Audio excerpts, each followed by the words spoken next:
Souvent, quand on pense aux écrivains qu'on adore, on pense pas qu'ils ont eu une vie spécialement avant où ils ont dû faire d'autres métiers qu'ils n'appréciaient pas forcément. Et ben aujourd'hui, on va en parler.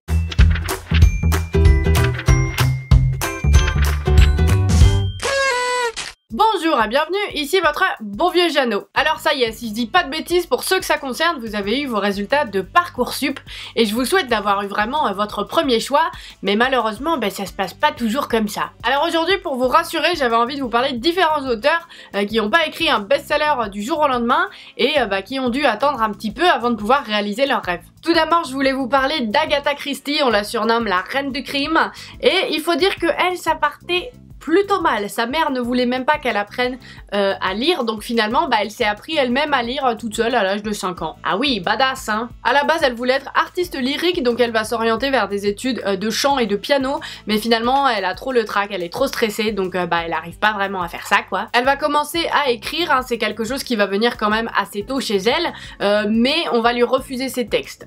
Donc on n'est pas tout de suite sur la reine du crime non plus, hein, ça prend un peu de temps. Et la première fois qu'elle va se mettre vraiment à écrire un roman, en fait c'est parce que c'est un défi que lui a donné sa sœur. Je trouve que c'est personnellement un défi qui prend beaucoup de temps. Moi le seul défi que j'ai fait dans ma vie, c'est de me baigner dans un lac où il faisait très froid. D'ailleurs j'ai failli me noyer ce jour-là. Mais aller jusqu'à écrire un bouquin, faut être au taquet quand même hein. Elle va le faire lire à un agent, il est pas trop convaincu, mais il lui dit pas d'arrêter, il lui dit d'écrire autre chose, donc bon... Elle en reste un petit peu là. Et c'est pendant la Première Guerre mondiale en fait qu'elle va être bénévole infirmière dans un hôpital de la Croix-Rouge. Ensuite elle va être assistante chimiste et puis finalement elle va obtenir son diplôme de pharmacienne. Mais finalement c'est un métier qui l'aura beaucoup aidé puisqu'elle va s'en inspirer quand dans ses romans elle va parler de différentes drogues et de poisons. Comme quoi les études ça sert toujours à un moment donné. Elle va donc continuer d'écrire pendant son temps libre et c'est en 1920 qu'elle va donc écrire son deuxième roman, mais donc le premier qui va être publié. Ça s'appelle La mystérieuse affaire de Styles et c'est donc la première fois qu'on va rencontrer Hercule Poirot. Et c'est finalement en 1926, ça fait donc 6 ans qu'elle publie des bouquins et là c'est son 7e et c'est à partir de ce moment-là qu'elle va être vraiment reconnue et qu'elle va pouvoir se consacrer uniquement à l'écriture. À ce moment-là elle a 36 ans et elle va donc devenir l'une des figures du roman policier. Un petit peu dans le même genre, j'avais envie de vous parler d'Arthur Conan Doyle qui lui a fait des études de médecine. Il commence déjà à écrire quand il est jeune et puis à 20 ans il va commencer à pouvoir publier des nouvelles, mais il va vraiment suivre cette voie vers la médecine. Il va être officier de santé sur un baleinier où il va manquer de se noyer plusieurs fois. C'est un petit peu n'importe quoi hein. C'est quand même assez loufoque d'imaginer la personne qui a écrit les aventures de Sherlock Holmes partir pour une chasse à la baleine hein. Moi ça m'amuse en tout cas. Il va devenir maître en chirurgie, puis il va continuer ses petites folies sur plusieurs bateaux, et puis finalement il va décider d'avoir son propre cabinet. Et lorsqu'il ouvre son cabinet, il va avoir si peu de patients que finalement il va décider de prendre ce temps libre pour écrire. Il va publier un premier livre, et puis après il va décider d'aller vers autre chose, il va devenir ophtalmo et d'ouvrir un cabinet, et là rebelote, il y a personne qui vient le voir, c'est vraiment désert, donc il se remet encore à écrire. Et puis là arrive le moment décisif de sa carrière. Il va écrire les aventures de Sherlock Holmes et au départ quand il va l'écrire ça va être sous forme de petits feuilletons dans un magazine. Il va faire ça pendant un petit peu près 2 ans et puis il en a marre, il a envie de tuer Sherlock Holmes et de passer à autre chose, donc il va faire ça et puis il va se consacrer plutôt à ses romans historiques qu'il considère plus importants. Mais face à la pression des fans, et finalement il va se mettre à réécrire des aventures de Sherlock Holmes. Je sais pas, en lisant ça moi j'ai trouvé ça un peu triste, je me dis que finalement Sherlock Holmes il y tenait pas particulièrement et que lui il voulait juste le tuer, passer à autre chose, et c'est quand même ce qu'on connaît le plus de lui quoi. Ensuite j'avais envie de vous parler de George Orwell, et d'ailleurs j'ai découvert que c'était pas son vrai nom. En fait c'est un pseudonyme et à la base il s'appelle Eric Blair. Voilà, je savais pas. Ah, ici on aime les anecdotes hein. George Orwell il est né en Inde, mais il va passer la plupart de sa scolarité au Royaume-Uni, et puis lorsqu'il va avoir 21 ans il va s'engager dans la police impériale de Birmanie et il va devenir sergent. À ce moment là on est en pleine colonisation et lui il va être vraiment contre l'impérialisme britannique, donc il va faire ça pendant 5 ans et puis il va décider de se barrer. Lorsqu'il rentre au Royaume-Uni il va donc se consacrer à l'écriture, et il paraît qu'en fait il était pas spécialement doué, qu'il avait pas spécialement un don pour ça, donc il prenait énormément de temps pour écrire et réécrire. Il va partir à Paris pour se consacrer à l'écriture, il va faire ça pendant 18 mois. Alors au départ il va donner des cours d'anglais et puis finalement il va être à court d'argent et puis il va se retrouver à faire la plonge dans un hôtel parisien. Il va finalement rentrer chez lui avec une pneumonie, c'est pas rigolo, et puis à partir de là il va vraiment enchaîner plein de boulots différents, parfois il va écrire des articles, puis il va être enseignant, mais principalement il a quand même passé une bonne partie de sa vie à être journaliste. C'est un auteur qui va jamais vivre vraiment uniquement de l'écriture, alors je vous avoue que j'ai eu un peu de mal à trouver des informations,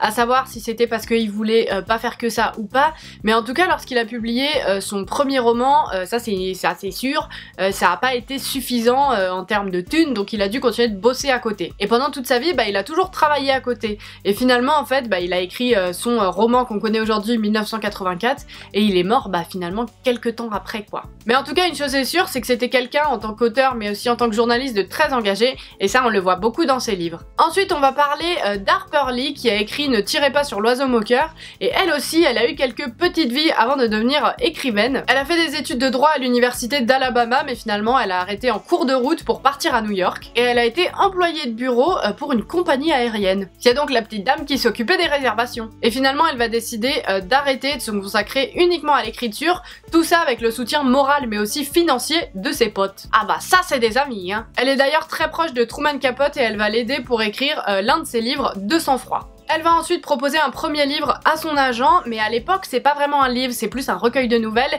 et lui il va choisir l'une des nouvelles et lui dire de le développer en roman, et c'est l'histoire qu'on connaît actuellement du livre Ne tirez pas sur l'oiseau moqueur. Et le succès va être vraiment immédiat dès sa publication, elle va même recevoir un prix Pulitzer, et à cette époque elle a donc 34 ans. Et ce qui est très étrange avec Harper Lee, c'est que pendant 55 ans, elle a rien publié d'autre. Il y a eu vraiment beaucoup de rumeurs sur elle, on se disait mais c'est pas possible, elle va écrire des trucs, surtout que peu après avoir écrit son premier roman, elle disait qu'elle était sur un autre bouquin, donc tout le monde s'est posé quand même énormément de questions. Et finalement, c'est en 2015 qu'elle va sortir Va et poste un sentinelle, c'est donc son deuxième roman, mais il y a encore des rumeurs qui courent que peut-être en fait elle aurait pu écrire des romans sous pseudonyme, et ça on n'en sait rien. Et pour finir, on ne pouvait pas faire cette vidéo sans parler de J.K. Rowling, parce que elle aussi elle a eu quand même quelques vies antérieures avant Harry Potter. Très jeune, elle va déjà avoir cet amour pour la lecture et pour les histoires, elle va quand même faire des études, plutôt des études de langue pour devenir secrétaire.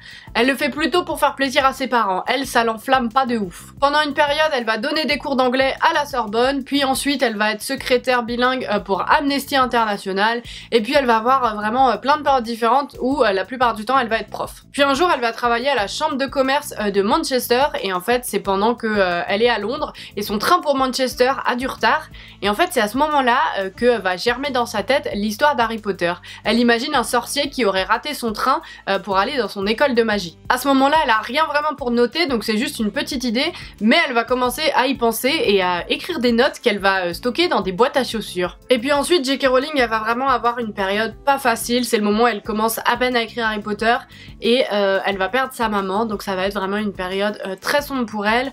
Elle va se marier, puis divorcer, elle va avoir son premier enfant, et donc elle va se retrouver maman toute seule.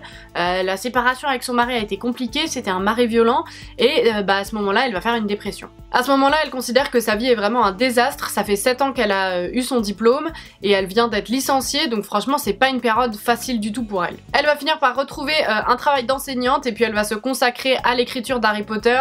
Ça traîne un peu en longueur et elle a vraiment hâte, elle veut terminer son histoire et pas la laisser de côté. C'est un livre qui va lui prendre à peu près 7 ans si on compte le moment où elle a commencé à avoir l'idée et le moment où c'est publié, parce qu'elle va essuyer quand même pas mal de refus. J'ai fait une vidéo là-dessus, je vous le mets dans le petit i, je sais pas où ça s'affiche d'ailleurs ce truc. À l'origine il va y avoir 1000 exemplaires de publiés, mais ça va être tout de suite un très grand succès, et ensuite ils vont donc republier ces livres avec beaucoup plus d'exemplaires, et cette fois avec ses initiales, vous savez, pour qu'on sache pas que c'est écrit par une femme. Les éditions américaines Scholastic vont lui racheter ses livres pour une somme colossale, il n'y a jamais eu autant d'argent qui a été dépensé pour des livres pour enfants, et à ce moment-là elle va pouvoir être enfin bien et se consacrer uniquement à l'écriture. À ce moment-là, J.K. Rowling elle a 34 ans, et en 1999 elle va devenir millionnaire, puis un petit peu après ça elle va devenir milliardaire, mais pour pas très longtemps, parce qu'en fait elle va donner énormément d'argent à des œuvres caritatives. C'est donc 5 auteurs dont j'avais envie de vous parler, justement parce qu'ils ont eu quand même des métiers un petit peu rigolos avant de devenir auteur. Et finalement, si vous êtes lycéen et que vous n'avez pas eu votre premier choix sur Parcoursup,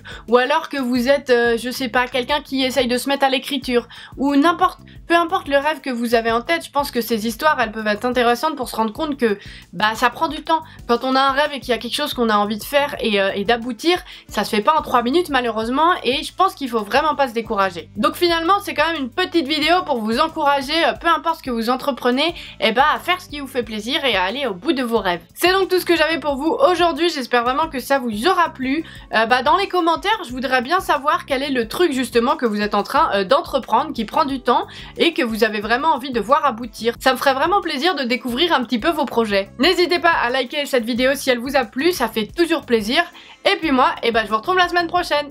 Allez, salut! J'espère vraiment que cette vidéo t'a plu. Si tu veux en voir plus, tu peux regarder la vidéo de la semaine dernière et même te faire un petit marathon, hein. Tu as le droit de faire ce que tu veux. Ici, tu peux t'abonner à la chaîne de Janos Olive, moi ça me ferait très plaisir. Et puis en attendant, si tu veux venir papoter, voilà tous mes réseaux sociaux.